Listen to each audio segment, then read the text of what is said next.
Bien, nuevos proyectos que tienen que ver con lo tributario. Vamos a hablar con Elizabeth Piacentini, tributarista y especialista en pymes, de estos nuevos proyectos que pueden ingresar al Congreso, sobre todo de quebrantos. ¿Qué son los quebrantos, Eli? ¿Cómo estás? ¿Qué tal? ¿Qué tal? Buenas tardes, Santiago. Llama mucho la atención que se presente este proyecto en medio de proyectos que tenían más un fin electoralista o quizás de penales. Y esta parte impositiva, entonces justamente es la pregunta, ¿qué son los quebrantos? Bueno, quebranto es el derecho que tiene una empresa que en un balance le dio pérdida de poder computar esa pérdida en 5 ejercicios siguientes, esperando en el momento que tenga ganancias. Es un Claro, derecho que es da el, la ley. es el derecho que te da la ley a marcar quebranto. El punto es qué pasa con los quebrantos, por ejemplo, por tipo de cambio. ¿Qué pasa con esos que todos le van a dar pérdida si yo te presté a vos dólares o registro dólares a un precio y hoy los tengo que devolver a 5 veces más? Hay mucho que se usa como para... Porque además, si hay quebranto, no hay pago de impuestos. Exacto. En estos años de inflación hubo muchos quebrantos porque se permitía actualizar los balances por inflación. Y las empresas realmente estaban posicionadas a veces en pesos, en montos a cobrar, y eso les generaba una inflación. Por lo tanto, hay empresas que han tenido quebrantos en los últimos años y según la ley tenés el derecho a tomártelo en 5 años siguientes.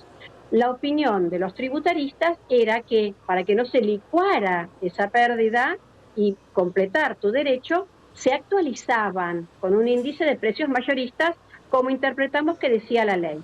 Por lo tanto, muchas empresas tomaban el quebranto en el momento que tenían ganancias, deducían ese quebranto actualizado con un índice de precios consumidor. Bien. ¿Qué dice el proyecto ahora? Que es la sorpresa, que pueden actualizarse solamente desde el año 2025 y que anteriormente no podían actualizarse. Por O lo sea que tanto, vos perdiste, si vos tuviste quebranto en el 2022, no lo actualizaste, ya sí. está, no lo vas a poder actualizar. Exacto, lo tenés que tomar a valor histórico, por lo tanto te perdiste un 300% del quebranto o más. Claro, este acuerdo no va en contra de la ley, siguen siendo los 5 años, pero la capacidad de actualizarlo por este IPC no existe más. Exacto, entonces nosotros los tributaristas decimos, ¿por qué todo se puede actualizar y los quebrantos no? De hecho, en balances que hemos cerrado, muchas veces actualizábamos ese quebranto porque teníamos esa interpretación. El fisco tenía la interpretación que no, era una zona gris.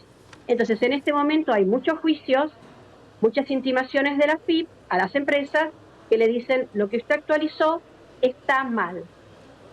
Esto Por tiene eso, que ver con un nuevo organismo como el ARCA, que se puso más rígido.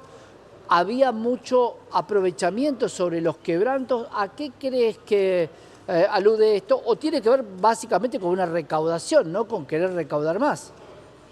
exacto, ambas. Es recaudatorio porque es como que Arca dice, no me voy a hacer cargo de la inflación pasada. Ustedes pueden actualizar, sí, pero desde 1 de enero del 2025, cuando se sabe que la inflación no es tan importante.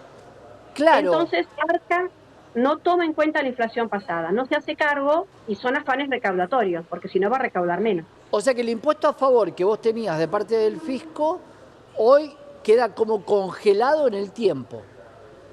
Sí, queda derretido como un helado. Lo podés tomar a aquel valor histórico y sí, el proyecto, que hay algo interesante acá para analizar, por eso cuando lo leímos nos íbamos sorprendiendo, el proyecto en su último artículo dice que aquellos que actualizaron y no se debía, pueden ahora meterse en un plan de pagos, sin intereses, sin multa y sin actualización.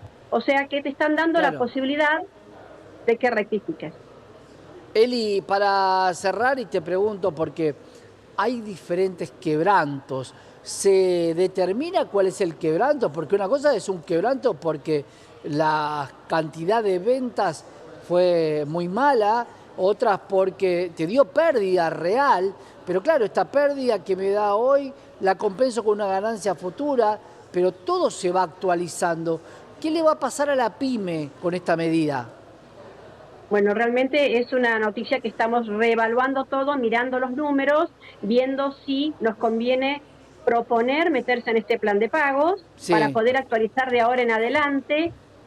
Hay que evaluar cada caso en particular, pero no es una buena noticia para las empresas ni para las pymes. Realmente no es buena noticia. Bueno, es un proyecto, todavía no está aprobado. Veremos si esto finalmente se concreta. Gracias, Eli, como siempre. Buenas tardes, Buenas Santiago. tardes, Elizabeth Piacentini, especialista tributaria y sobre todo en pymes. Y esta es una medida que de concretarse impactaría mucho y de lleno en la pequeña y mediana empresa argentina la posibilidad de no poder actualizar los quebrantos impositivos.